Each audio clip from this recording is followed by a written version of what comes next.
नमस्कार मंडळी, स्वागत आहे तुमचं एका नवीन ब्लॉगमध्ये। मंडळी, शेती करणं सोपं नाही। शेतकऱ्याच्या जीवनात किती संघर्ष असतो आज तुम्हाला या व्हिडिओमधून कळेल। हे हिरवगार गाजराचं पीक दिसत आहे, ते उभं करण्यामागं किती कष्ट आणि रक्त आटवावं लागतं हे तुम्हाला कळेल। सुरुवातीला जमिनीची मशागत करावी लागते। गाजर पिकासाठी भुसभुशीत जमीन लागते, त्यामुळे ट्रॅक्टरचे 5-6 पाळ्या घालावे लागतात। डिझेलचे भाव वाढल्यामुळे खिशाला खूप मोठी कात्री लागते। जमिनीत महागडी बियाणे टाकावी लागतात। आजकाल बियाणं आणि खताच्या किमती इतक्या वाढल्या आहेत की शेतात बी टाकताना अक्षरशः काळजावर दगड ठेवून पैसे खर्च करावे लागतात। पिकावर रोग पडू नये म्हणून महागड्या पावडर आणि औषधे फवारावी लागतात। कडाक्याच्या थंडीत रात्रीचं चिखल पाण्यात उभं राहून पिकाला पाणी द्यावे लागते। शेतीसाठी लागणारी वीज अनेकदा रात्रीचीच असते। लोड शेडिंगमुळे रात्री शेतात जाण्याशिवाय पर्याय उरत नाही। रात्रीच्या अंधारात सरपडणारे प्राणी आणि बिबट्याची भीती असते।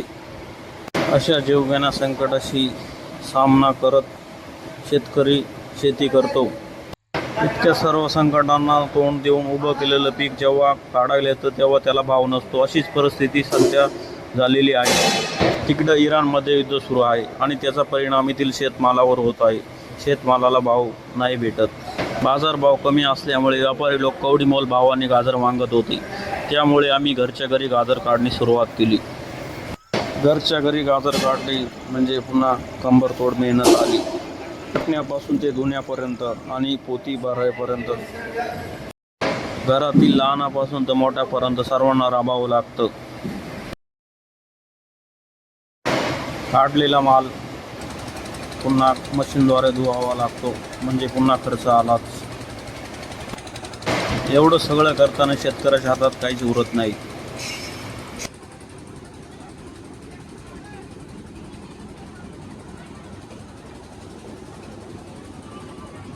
मंडळी, हे तर कमीच होतं, त्याच रात्री जोरदार आसमानी संकट आलं आणि जोरदार पाऊस झाला। मित्रांनो, आज मनात खूप दुःख आहे। ज्या पिकासाठी रात्रीचा दिवस केला, बिबट्या आणि सापाच्या धास्तीत रात्रीचं पाणी दिलं, ते पीक काढणीला आलं आणि एका रात्रीत निसर्गाने सगळा खेळ बिघडवला।